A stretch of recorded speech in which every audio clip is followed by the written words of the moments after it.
بسم اللہ الرحمن الرحیم۔ وہ کاغذ چنتی چنتی جب میرے قریب آئی تو میں نے اس سے پوچھا کیا کاغذ چاہیے؟ ہاں باؤ جی کاغذ چاہیے، اس نے مسکین سی صورت بنا کر کہا۔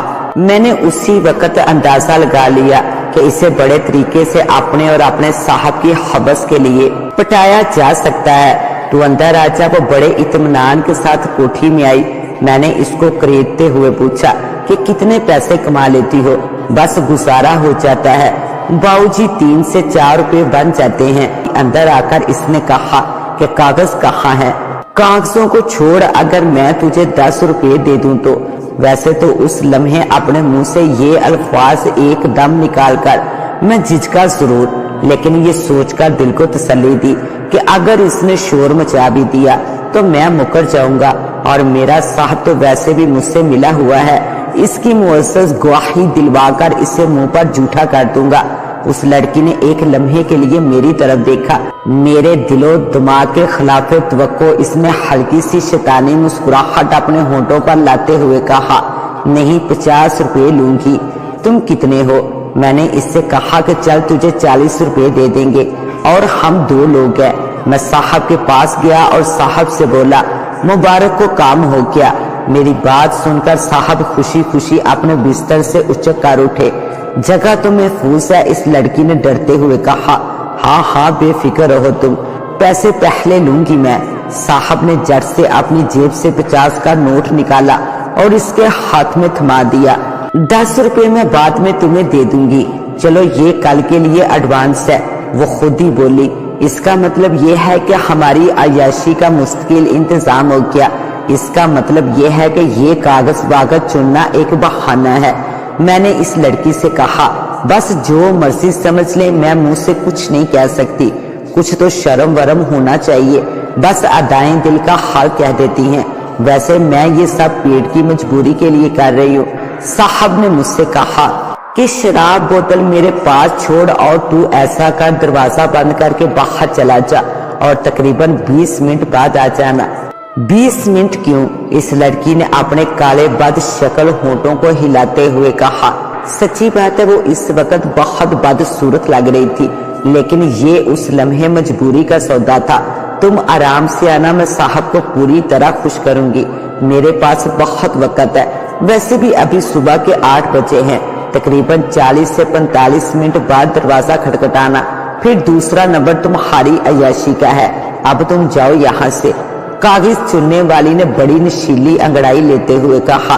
میں کمرے کے باہر بے چینی سے 40 سے 45 منٹ گزرنے کا انتظار کرنے لگا۔ میں نے دبا کر شراب کے 3-4 پیگ لیے اور شدت کرب سے اپنی باری کا انتظار کرنے لگا۔ کبھی ادھر ٹہلتا اور کبھی ادھر۔ بے چینی سے میری نظریں مسلسل گھڑی پر جمی ہوئی تھی۔ 10 منٹ رہ گئے، 9 منٹ رہ گئے۔ صاحب نے کہا تھا کہ 40 سے 45 منٹ بعد تم دروازہ کھٹکھٹانا۔ ایک منٹ مشکل سے گزارا تھا۔ جب 40 سے 45 منٹ گزر گئے تو میں نے دروازہ کھٹکھٹایا تو اندر سے کوئی جواب نہ آیا۔ پھر میں نے زور زور سے دروازہ کھٹکھٹانا شروع کر دیا، پھر بھی دروازہ نہ کھلا۔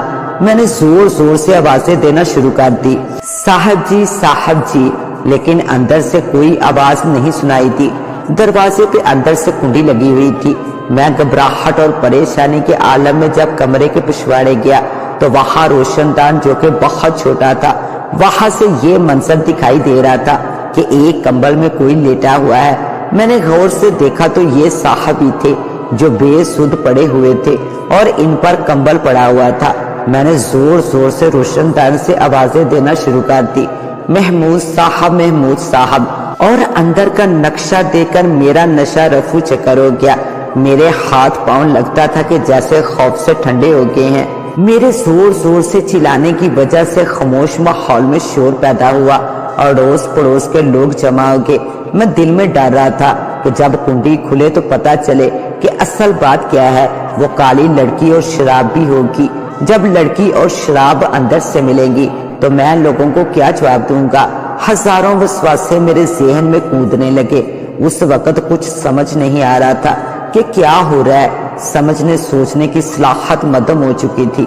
دوسری طرف صاحب بے سدھ تھے۔ کچھ یقینی طور پر نہیں کہا جا سکتا تھا کہ مردہ تھے یا زندہ۔ لیکن جس حالت میں وہ روشن دان سے مجھے نظر آ رہے تھے، نہ جانے کیوں مجھے یقین ہو رہا تھا کہ وہ مر چکے ہیں۔ میں نے اپنے اعصاب پر قابو پا کر سوچا کہ لڑکی لازمی اندر ہوگی، لیکن اس نے صاحب کو کیوں مارا اور وہ نظر کیوں نہیں آ رہی؟ میں نے جلدی میں اس کم وقت کا نام بھی نہیں پوچھا تھا۔ اصل راز کے چور تو میرے اندر چھپا ہوا تھا اور کسی کو یہ بھی نہیں بتا سکتا تھا کہ صاحب اس لڑکی کو عیاشی کے لیے لائے تھے۔ بیگم صاحبہ کو کیا بتاؤں گا؟ انہوں نے تو میری ذات پر بہت اعتماد کر کے کوٹھی کی چابیاں مجھے دی تھی اور کہا تھا کہ صاحب کوٹھی اور اپنا خیال رکھنا۔ میں بری طرح پھنس چکا تھا، دماغ میں مختلف سوالات آ رہے تھے۔ میں نے آخری بار دروازے کو دھکا دے کر کھولنے اور توڑنے کی کوشش کی، لیکن کیونکہ کنڈی اندر سے لگی ہوئی تھی لہٰذا دروازہ نہ کھلا۔ عجیب سوچوں نے مجھے گھیرا ہوا تھا۔ یہ لڑکی کہاں ہوگی؟ یا تو اندر ہے یا دونوں کسی وجہ سے مر گئے۔ اگر لڑکی قاتل ہے تو وہ اتنی چھوٹی کھڑکی سے بھاگ نہیں سکتی۔ کیا ہوا ہوگا؟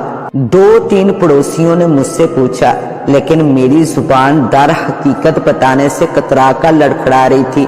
بھئی تم صاحب کے پہرے دار ہو، بتاؤ کیا ہوا ہے؟ سچی بات یہ تھی کہ اس لمحے میرے سوچنے سمجھنے کی صلاحیت مدم ہو کر رہ گئی تھی۔ میں جان بوجھ کر سکتے کے عالم میں کھڑا تھا۔ اس وقت تک کافی لوگ جمع ہو گئے تھے۔ انہوں نے مل کر بند دروازہ توڑنا شروع کر دیا۔ یا اللہ، لڑکی اور شراب اندر سے نکلے گی تو میں بیگم صاحبہ کو دنیا کو کیا بتاؤں گا؟ مر تو صاحب گیا تھا، لیکن لگتا تھا کہ مجھے بھی موت آ گئی ہے۔ میں نے دل میں سوچا۔ تھوڑی دیر بعد دڑم سے دروازہ فرش پر گرا تو کمرے سے ایک کالی بلی چلاتی ہوئی نکلی جس کے منہ سے خون بہہ رہا تھا۔ تیزی سے اچھل کر باہر کی جانب بھاگی۔ سچ بات یہ ہے کہ وہاں لڑکی کا وجود نہ تھا، البتہ صرف شراب کی کھلی بوتل پڑی ہوئی تھی۔ بستر پر پڑے صاحب کے وجود سے جب کمبل ہٹایا تو صاحب کی روح اس دنیا فانی سے پرواز کر چکی تھی۔ ان کی آنکھیں کھلی ہوئی تھی۔ ان کے سینے پر عجیب سے نشان بڑے زخموں کی صورت میں نمایاں تھے۔ یہ کیا ماجرا ہے؟ لوگوں نے مجھ سے پوچھا۔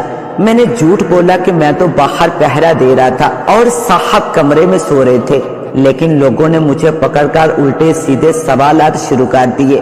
میں اصل حقیقت بتاتا تو صاحب کی کیا، میری بھی بہت بدنامی ہوتی۔ بیگم صاحبہ روتی پیٹتی آ گئی۔ انہوں نے میرا گریبان پکڑ کر میرے منہ پر تھپڑ مارتے ہوئے کہا، میں تو تجھے اپنا شوہر کوٹھی تیرے حوالے کر کے گئی تھی، بتا تو نے تو نہیں صاحب کو پیسے کے لالچ میں مارا؟ صاحب کے کمرے سے شراب کی بوتل بھی ملی ہے، وہ تو شراب کو ہاتھ نہیں لگاتے تھے۔ حالانکہ بیگم بیچاری کو کیا معلوم کہ وہ کتنے درجے کے شرابی اور زانی تھے۔ میں نے جھوٹ بولا کہ میں تو باہر پہرا دے رہا تھا، مجھے کیا معلوم کہ اندر کمرے میں صاحب کیا کر رہے ہیں۔ بیگم صاحبہ نے میری بات پر یقین نہ کیا۔ انہوں نے مجھے پولیس کے حوالے کر دیا۔ پولیس میرا جسمانی ریمانڈ لیتی رہی۔ بہرحال پولیس کی مار میرا جسم برداشت نہ کر سکا۔ میں نے پھر مجبوراً سچ بولا۔ پولیس نے میرے بیان کو ایک کہانی سمجھا۔ میرے وکیل نے کورٹ سے التجا کی کہ میرے موکل کے بیان کی روشنی میں محروم کا پوسٹ مارٹم کروایا جائے۔ عدالت نے اس درخواست پر غور کرتے ہوئے جلندھر پولیس کو حکم دیا کہ وہ اس کیس کی انکوائری کر کے رپورٹ پیش کریں، اور پھر حتمی انکوائری آتے ہی اگلی پیشی تک جیل بھیج دیا گیا۔ میں نے جیل میں اپنے ماضی کے گناہوں پر توبہ کی اور ہیرا سنگھ کی لگائی ہوئی گندی عادتوں پر پچھتاوا اور مسلسل توبہ کرتا رہا۔ پولیس کی انکوائری رپورٹ بڑی عجیب آئی۔ اس میں ایک چیز میرے حق میں تھی۔ اس میں لکھا ہوا تھا کہ مسٹر محمود کی موت کسی پر اسرار مخلوق کے پنجوں کے لگنے کی وجہ سے ہوئی ہے۔ محروم نے آخری بار شراب پی ہوئی تھی اور انہوں نے آخری بار کسی سے جنسی فعل بھی سرزد کیا تھا۔ وکیل، جج اور اس کیس میں دلچسپی لینے والے سب حیرانگی کا شکار ہو کے عدالت نے مجھے شک کا فائدہ دیتے ہوئے بری کر دیا، لیکن مجھے پولیس کی نوکری سے فارغ کر دیا گیا۔ میرا سب کچھ تباہ ہو گیا۔ بد فعل، شراب، عادتوں کا نشہ میرا سب کچھ برباد کر گیا۔ بری ہو کر جلندھر سے اپنے شہر وزیر آباد آنے والی ٹرین میں میں جب سوار ہوا تو سامنے والی دلی جانے والی ٹرین میں مجھے وہی کالی لڑکی کھڑکی کے ساتھ بیٹھی شیطانی مسکراہٹ مسکراتی ہوئی صاف نظر آئی، لیکن اسے دیکھ کر میں حیرت سے چلا کر یہ نہ کہہ سکا، تو نے کالی بلی کا روپ دھار کر زانی شرابی محمود صاحب کو قتل کر کے نہ صرف میرے لیے اور اس کہانی کو سننے والوں کے لیے عبرت کا سامان پیدا کر دیا۔ تو معزز ناظرین، کیسی لگی آپ کو آج کی کہانی؟ اپنی رائے سے ضرور نوازیے گا۔ اس کے ساتھ ہی اپنی ہوسٹ دعا وائز کو دے اجازت، ملتے ہیں انشاءاللہ ایک نیو ویڈیو کے ساتھ، تب تک کے لیے اللہ نگہبان۔